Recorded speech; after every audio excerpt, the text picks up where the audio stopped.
Hello, Harry Brook here, agriculture fieldman for Flagstaff County. And today we are talking to Shari Clare, who is a wetland ecologist with Fiera Biologicals. And she's going to be talking to us about some of the benefits of leaving wetlands and the vegetation around wetlands, which you might not have thought about. It's not all about increasing your acreage or increasing field efficiency. There's a lot going on there that most people don't know about.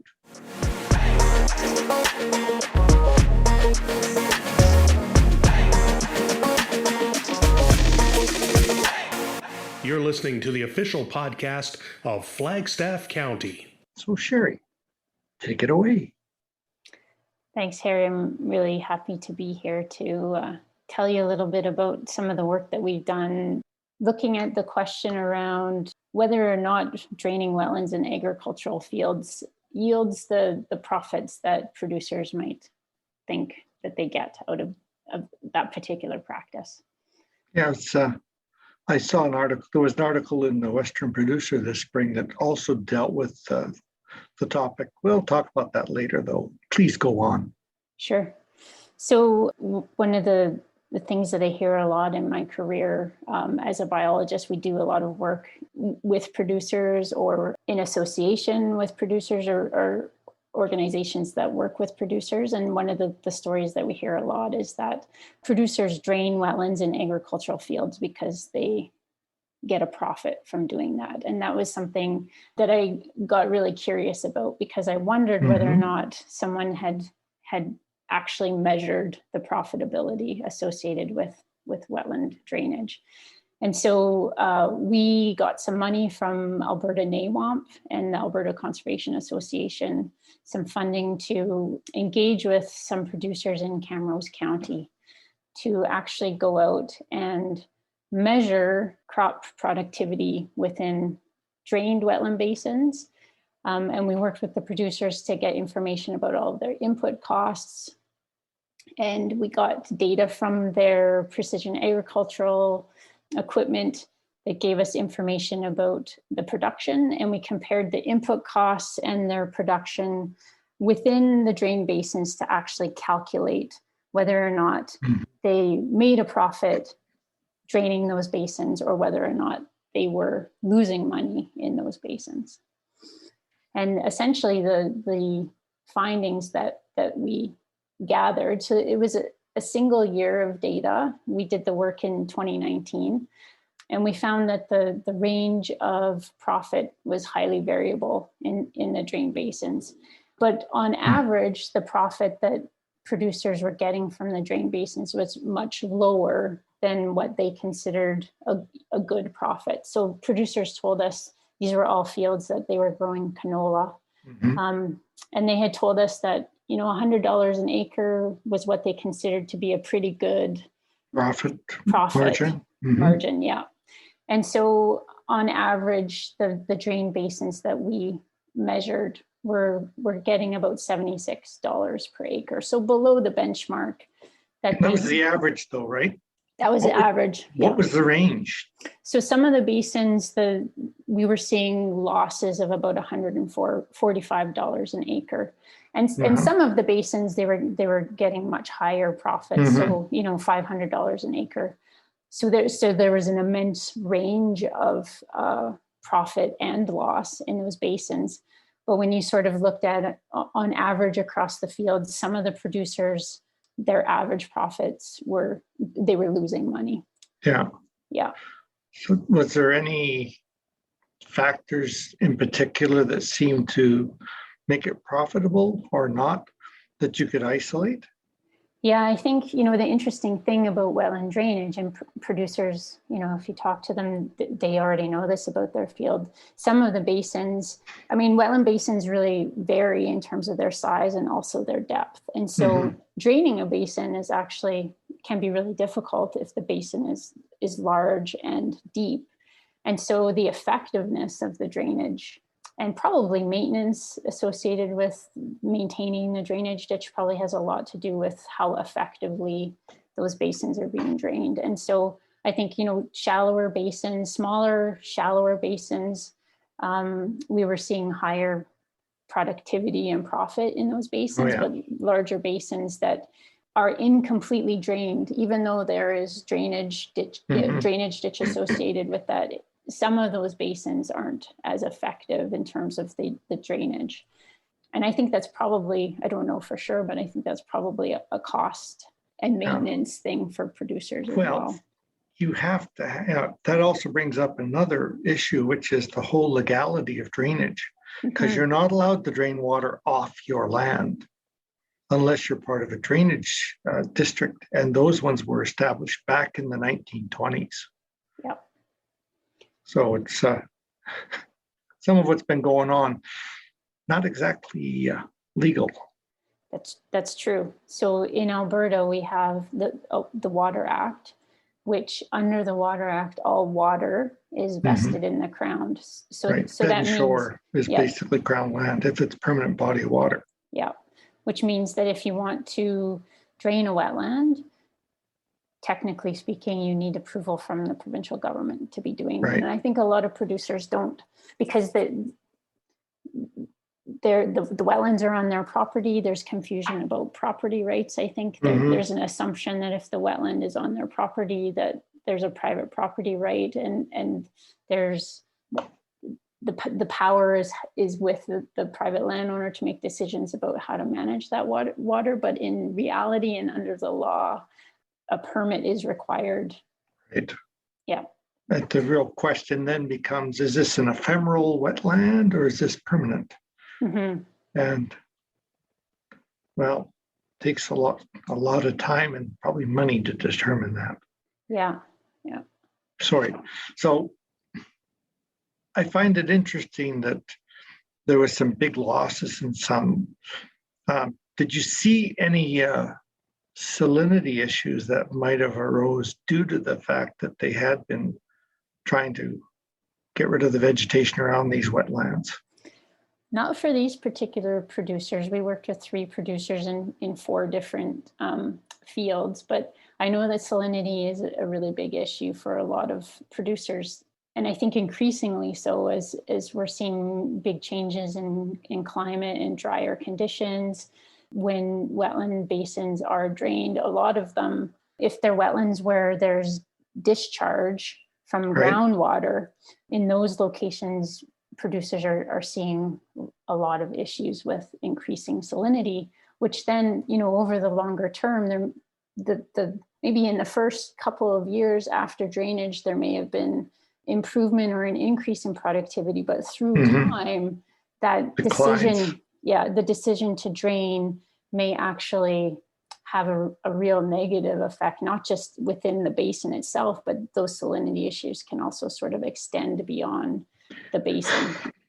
I've been noticing that, especially in this county, there's areas where we have quite a lot of salinity showing up, usually around low wetland areas. And I've also noticed that they've been gradually creeping out.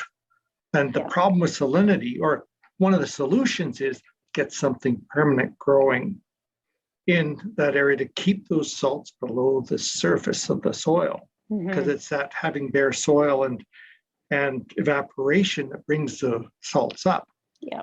And here we are, we got people that putting in annual crops, taking out all the trees, taking out the bush and the low areas, maybe draining it. And they are setting themselves up for a prime problem. And the problem with that salinity is every year it gets bigger and bigger. So you continue to lose more and more acreage, and it becomes either less productive or it gets bad enough that nothing will grow on it. And then you've really got a situation on your hands. Yeah, and that's a real problem. Once the salinity gets too high, nothing will grow, and it's really hard to then, reclaim those areas. So you've lost them to crop production, but even then, trying to get anything to grow on them becomes a real issue.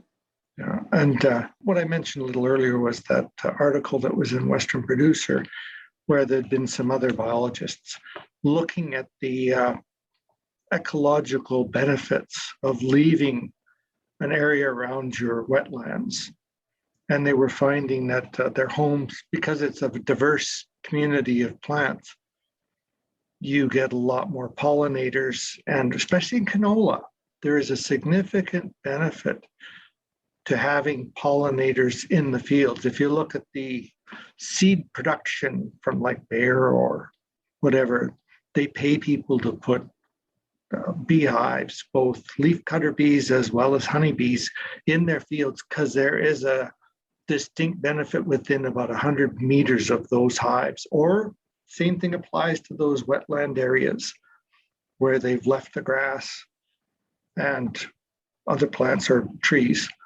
They do find significant benefits within 100 meters of that into the field in yield production. So but people don't seem to be aware of that. Yeah, I think it's really difficult sometimes for us to really understand these types of services that ecosystems provide, because they're not immediately apparent to us. Yes. And I think, that's really different from, if we drain a wetland, we can immediately see the additional acres that become available. And so it's cognitively, for humans, it's really easy for us to make the connection between, if the water's not sitting there and I drain it off, I now have X number of acres available, additional acres available. And so it's really easy for us to understand that kind of what seems to be an apparent benefit. The flip side of that, though, is that it's more difficult for us to see and measure these sort of indirect benefits, like you just talked about, the pollination benefit. I think retaining wetlands in agricultural fields also have a lot of benefits in terms of soil moisture, productivity surrounding wetland basins once you're sort of outside the area where we see annual water fluctuations, because that can be a bit of an issue because crops do flood out some years, but in areas surrounding the wetland where the water levels are more stable, we get better soil moisture. The soil productivity is likely better because we get nutrients from the wetlands, all of those sorts of things. And unless we're going out and actually measuring those things and trying to understand and put a dollar value on those benefits, it's really hard for producers to see the actual benefit of retaining wetlands. And so I think that's why research, the work that we did and the work of others looking at the benefits of pollination, it's really important work, because now we can go to producers and say, in the case of our work, we actually have maps of quarter sections where we can show them which basins they lost money in. Yeah. And then we can say to them, this basin, we know that part of the reason why producers drain, increasing acreage is one thing, but operational efficiency is another reason for drainage. So certainly I would think that once we have a map of a quarter section and we understand which basins regularly underperform, I guess, or we're consistently losing money. Non-profitable, yes. Not profitable. If those are in locations within the field that if we were to restore that wetland, if there wasn't a huge impact on operational efficiency, maybe there's a win-win opportunity in terms of restoring, especially if there are financial incentives outside of not losing money to put the wetlands back on the landscape. Could you tell me a little bit more about the wetland replacement or wetland reestablishment program that you're involved with? Because this sort of feeds into it. Yeah, absolutely. Here's the reasoning behind it, and here's what's available if a person was interested. Yeah. So here in Alberta, we have a wetland policy that says if you drain or remove a wetland off the landscape, the government requires compensation or replacement of that habitat. And so the government has been collecting money into a restoration fund for some number of years. And so we have a pot of money available through the provincial government to fund wetland restoration projects. And the idea behind that is that money exists because we've lost wetlands somewhere in the province. And so municipalities like Flagstaff County can now go to the provincial government and ask to access that restoration money Mm-hmm. to get that money to start restoring wetlands within Flagstaff County, to start putting back those benefits that we've lost off the landscape. So producers can be involved in restoration programs through Flagstaff County by, basically identifying wetlands that have been drained that they're interested in putting back. And typically that involves putting a ditch plug in. If there's a ditch that drains the wetland, it's simply putting the ditch plug back in and restoring the water back into that basin.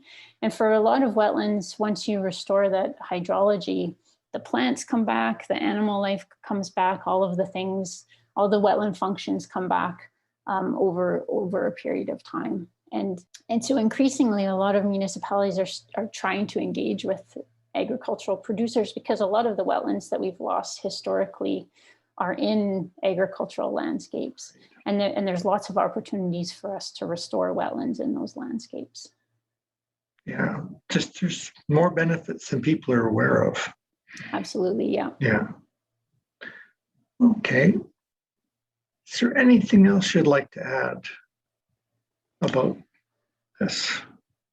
Yeah, I think, as a wetland ecologist, I really love wetlands. I think they're really special and magical places. And I think that historically we've sort of, especially in Alberta, in agricultural landscapes, they've sort of been seen a little bit as the enemy of agricultural production. And I think that I'd really like to try and, start to have more positive conversations with producers, because I understand why wetlands are sort of targets on the landscape for producers, because they're in the way and they make production difficult. But I think that there are opportunities, win-win opportunities out there for us to start maybe thinking a little bit differently about how, if we're more strategic about where the wetlands are within our fields, there are benefits for producers by putting those wetlands back. There's also greater benefits to society. And I think that, if we start thinking a little bit more strategically and critically about how we might be able to support producers and incentivize producers, that I think we'll get a lot further in the discussion, and hopefully have more producers who are interested and willing to step forward to restore wetlands in their agricultural fields. That brought something to my mind, which is, we've seen the technology now where they talk about like square foot farming, right? Where you can actually have variable rate for this, that, and the other thing. So how easy would it be for a producer to actually determine what areas of his field would be best suited for being put back into a wetland?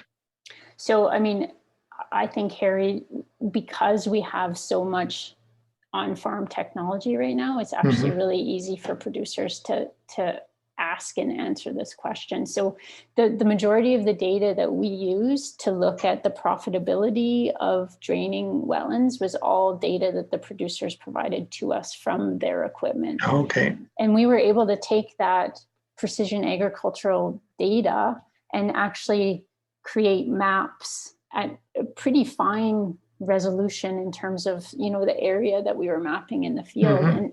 And so I also think, outside of having that data, producers really know their fields, and they when we showed producers the maps that we created, basically they said, they kind of knew it already. They knew. So in their guts. Yeah, the map already confirmed what they knew and understood about their fields. And so, we're not telling producers anything that they don't already know, I think.